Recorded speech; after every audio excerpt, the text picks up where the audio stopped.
नमस्कार प्रिय विद्यार्थियों, आचार्य क्लासेज में आप सभी का हार्दिक स्वागत है। आज हम छंद के नेक्स्ट भाग को करेंगे। अब हम लोगों ने छंद के 2 पार्ट पहले कर लिए और आज हम छंद का तीसरा पार्ट करेंगे और छंद के भागों के बारे में देखेंगे। छंद कितने प्रकार के होते हैं, छंद में कौन कौन से अंग होते हैं, उनके बारे में हम चर्चा करेंगे। छंदों के पहले हम देखेंगे छंद में कौन कौन से अंग होते हैं। देखिए,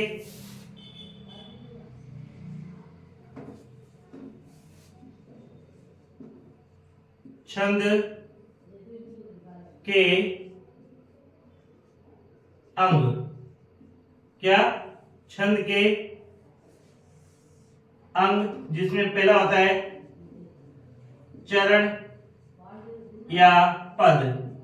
क्या क्या होता है छंद के अंग में? पहला अंग कौन सा होता है? चरण या पद। दूसरा वर्ण या मात्रा। तो वर्ण किसे कहते हैं? जैसे ये क है, ये च है, ये त है, ये क्या है? वर्ण है। और इसके अंदर जो ये लगी हुई है, ये क्या है? मात्रा है। जो क च ट पे थे, ये था क्या? वर्ण। और इसके अंदर जो लग गई, ये क्या है? मात्रा।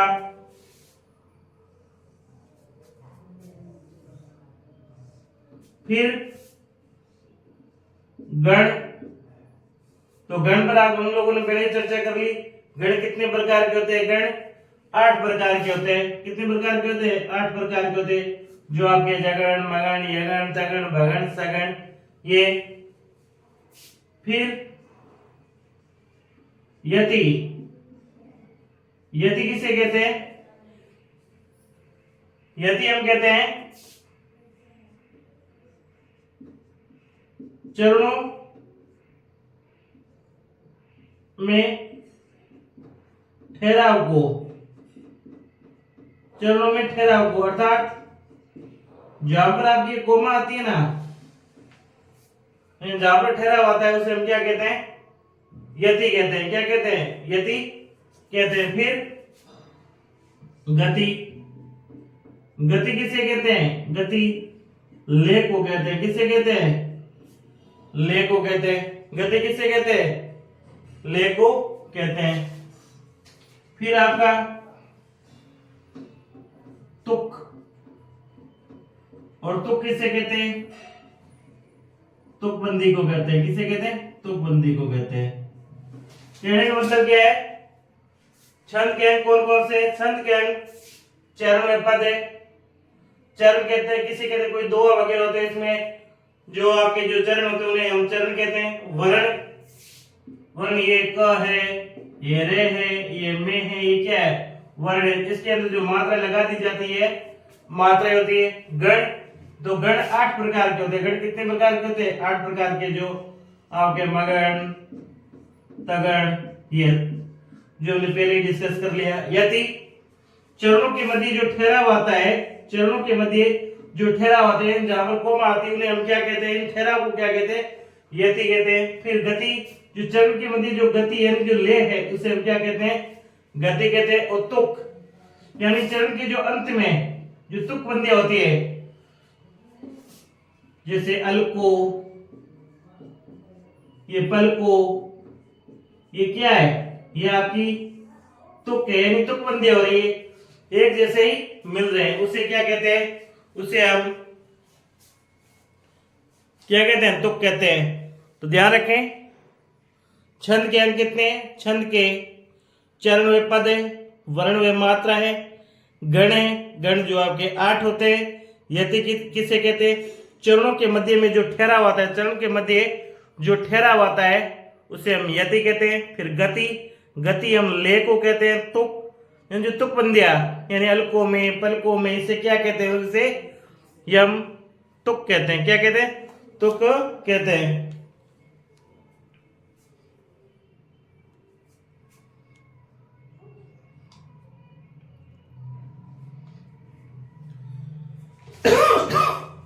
देखिए, फिर हम पढ़ते हैं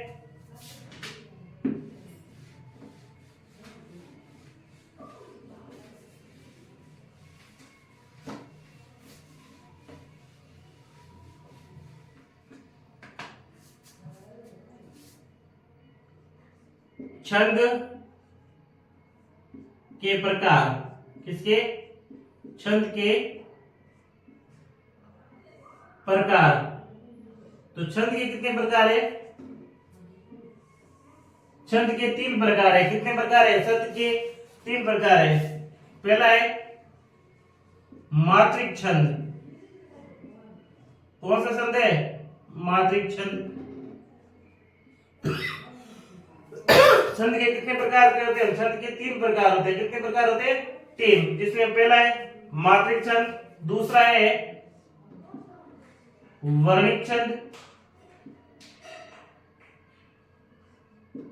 और तीसरा है मुक्तक छंद। कौन सा है? मुक्तक छंद।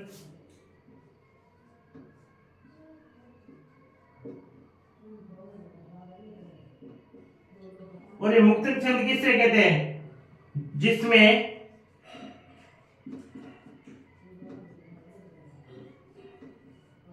वर्ण व मात्रा ने हो।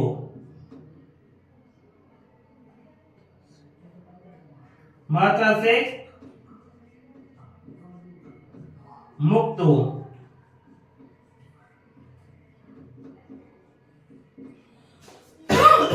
क्या है? छंद के प्रकार। तो छंद 3 प्रकार का होता है।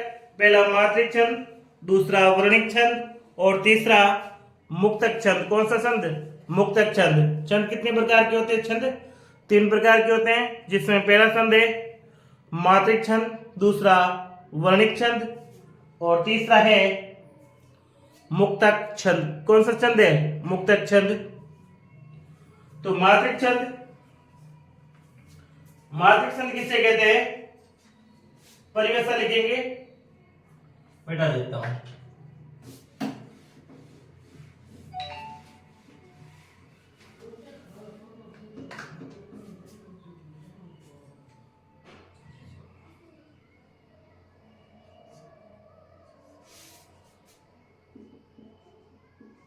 मात्रिक छंद जिस छंद में मात्राओं की गणना हो या गिनती हो। क्या? मात्रिक छंद किसे कहते हैं? जिस छंद में मात्राओं की गिनती हो उन्हें क्या कहते हैं? मात्रिक छंद कहते हैं। उन्हें क्या कहते हैं? मात्रिक छंद कहते हैं। अभी मात्रिक छंद, फिर मात्रिक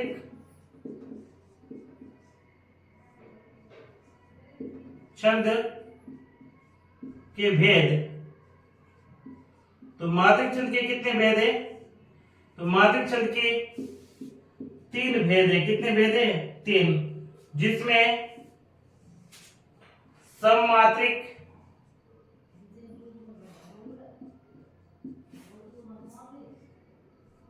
दूसरा है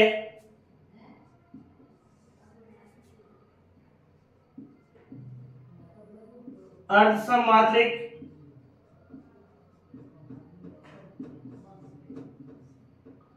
और तीसरा है विषम मात्रिक छंद। विषम मात्रिक छंद,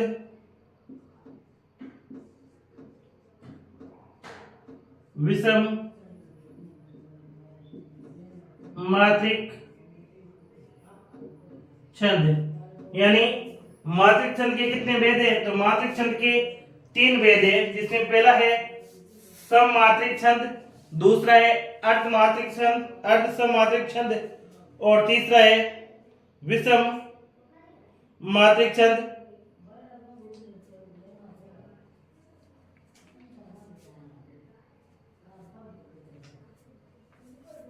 तो सममात्रिक छंद किसे कहते हैं?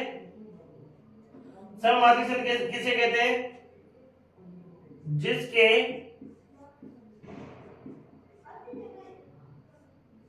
चरणों में समान मात्रा हो। 8 समासिक मात्रा, 2 चरणों में समान व शेष 2 चरणों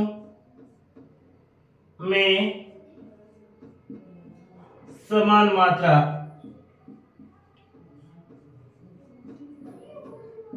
फिर विषम मात्रिक छंद, तो जिन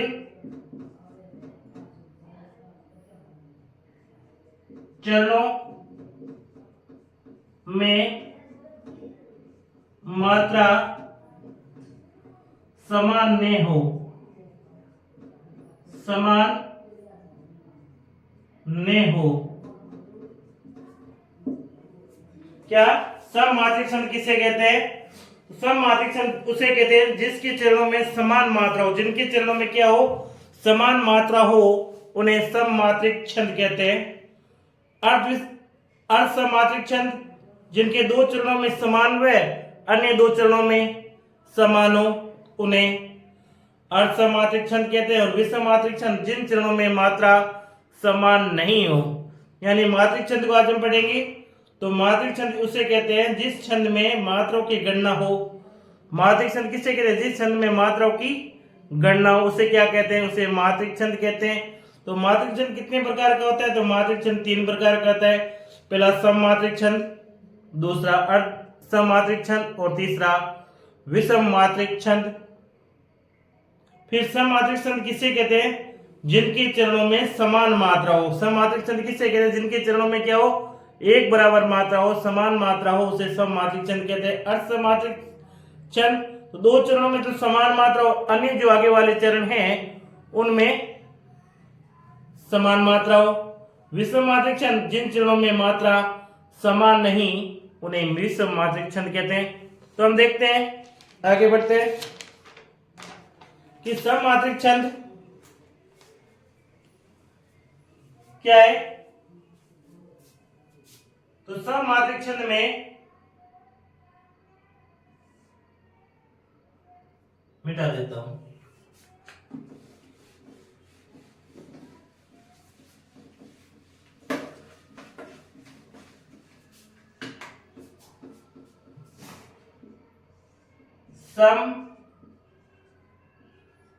सममात्रिक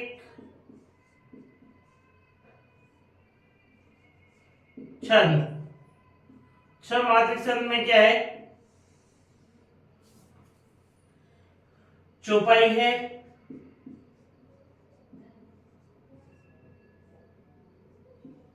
रोला है, गीतिका है और हरि गीतिका है। हरि गीतिका है। इनमें 16-16, रोला में 24-24, गीतिका में 26-26 और हरि गीतिका में 28-28। यानी सममात्रिक छंद, सममात्रिक छंद में 4 होते हैं। और सममात्रिक छंद में क्या है? सममात्रिक छंद में चौपाई होती है, सममात्रिक छंद में रोला होता है, सममात्रिक छंद में गीतिका होती है और सममात्रिक छंद में हरि गीतिका होती है। जिन चौपाई में क्या होता है?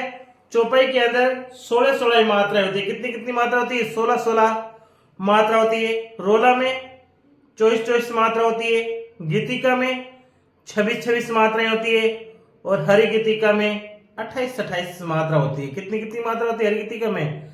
28-28। यानी सममात्रिका में पुनः सममात्रिक छंद में चौपाई होती है, रोला होती है, गीतिका होती है, हरि गीतिका। चौपाई किसे कहते हैं?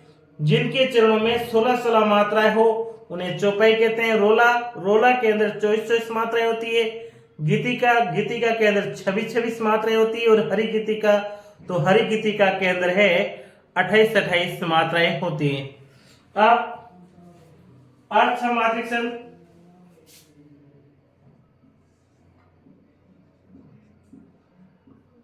अर्ध सम मात्रिक छंद। अर्ध समात्रिक छंद में क्या है? अर्ध समात्रिक छंद में क्या है? दोहा है,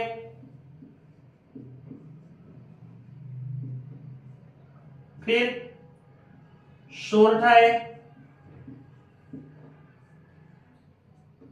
फिर बरवे है,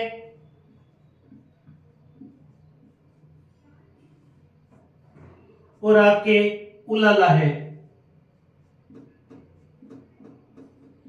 इनमें दो दो तरह के चरण होते हैं, एक तो विषम और एक सम होता है। तो इसमें 13 13 11 11, सोरठा में 11 11,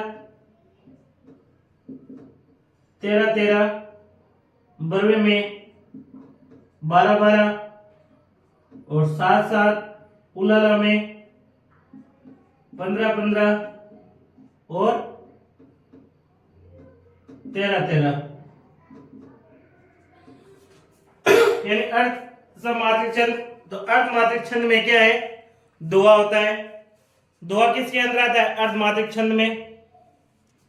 सोरठा अर्धमात्रिक छंद के अंदर आता है। बरवे अर्ध समात्रिक छंद के अंदर, उलाला भी अर्ध समात्रिक छंद के अंदर आता है। तो दोहे के अंदर, सोरठे के अंदर, बरवे के अंदर, उलाला के अंदर लगभग ये 4-4 पंक्ति होती है। और इनके अंदर क्या है? इनके चरणों का नाम दिया गया सम चरण और विषम चरण।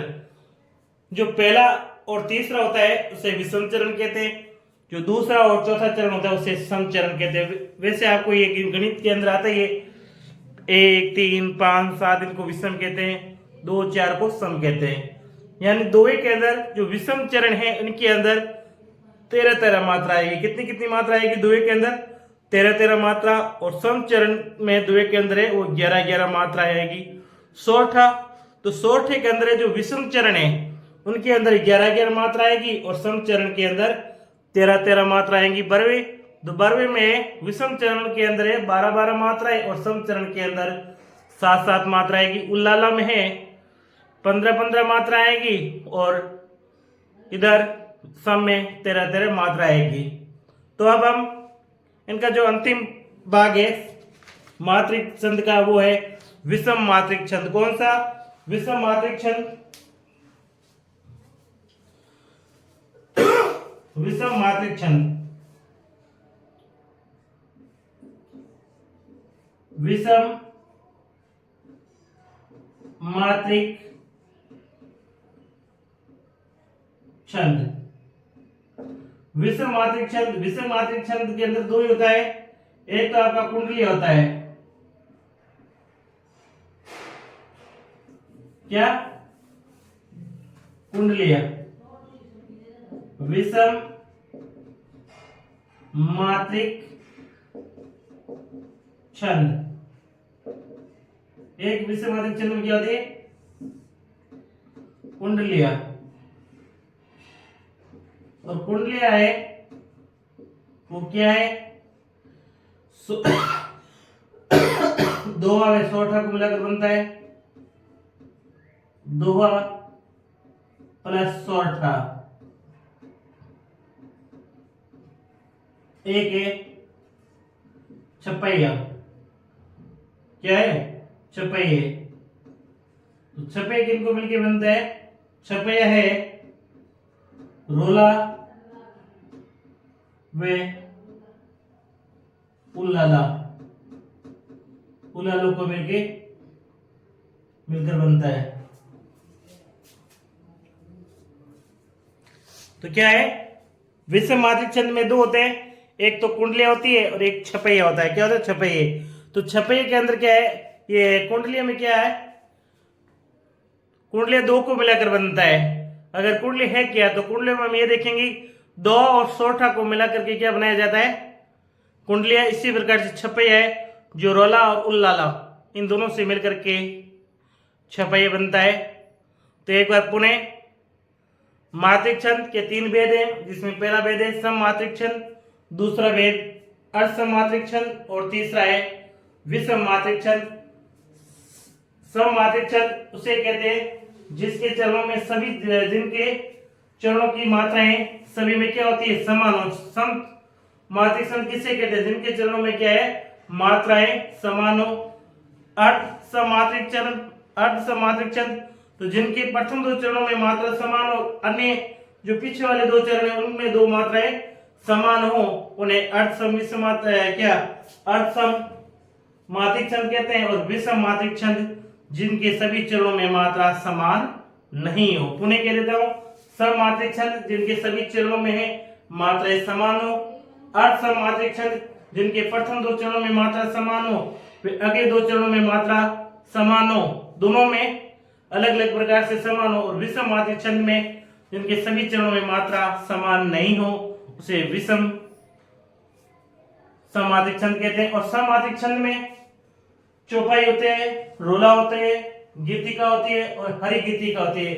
समात्रिक छंद में क्या होता है, समात्रिक छंद में रोला, गीतिका, चौपाई और हरि गीतिका होती है। चौपाई के अंदर 16-16 मात्रा होती है, रोला के अंदर है वो 24-24 मात्रा होती है, गीतिका के अंदर 26-26 मात्रा होती है और हरि गीतिका के अंदर 28-28 मात्राएं होती है। फिर आपके ये अर्धसम मात्रिक छंद में दोहा होता है, यानी दोहा के अंदर लगभग 4 चरणों के अंदर, इन 4 चरणों के अंदर लाइन तो दो ही होती है, बीच में कोमा आ जाती है।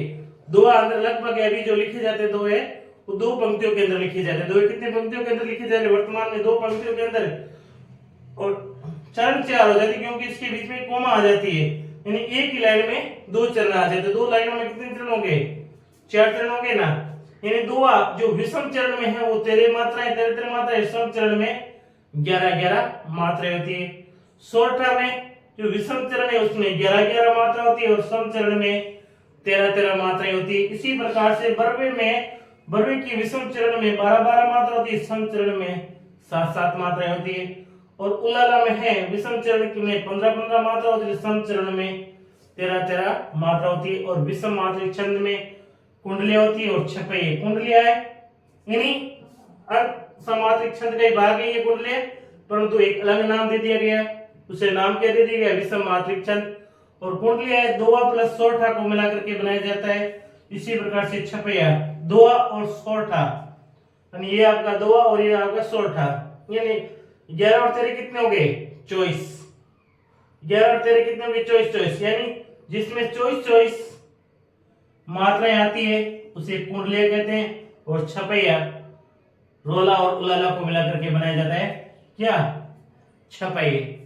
तो प्रिय विद्यार्थी, इस प्रकार से मैंने आपको सममात्रिक छंद के बारे में संपूर्ण रूप से जानकारी दी और मैं आशा भी करूंगा कि सभी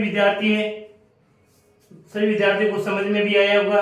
अगर किसी विद्यार्थी को कहीं पर भी समस्या आती है तो आप कमेंट बॉक्स में लिखिए, आपको कहां पर किस प्रकार से समस्या आती है अवगत करवाइए। मैं नेक्स्ट जब व्लॉग्स बनाऊंगा तो उसमें देखूंगा कि आपको जहां पर भी समस्या आ रही है उस समस्या को मैं समझाने का क्या करूंगा, प्रयास करूंगा। ठीक, तो प्रिय विद्यार्थियों, अगर मेरे द्वारा बताई गई जानकारी आपको अच्छी लगी हो तो लाइक शेयर सब्सक्राइब करें। धन्यवाद।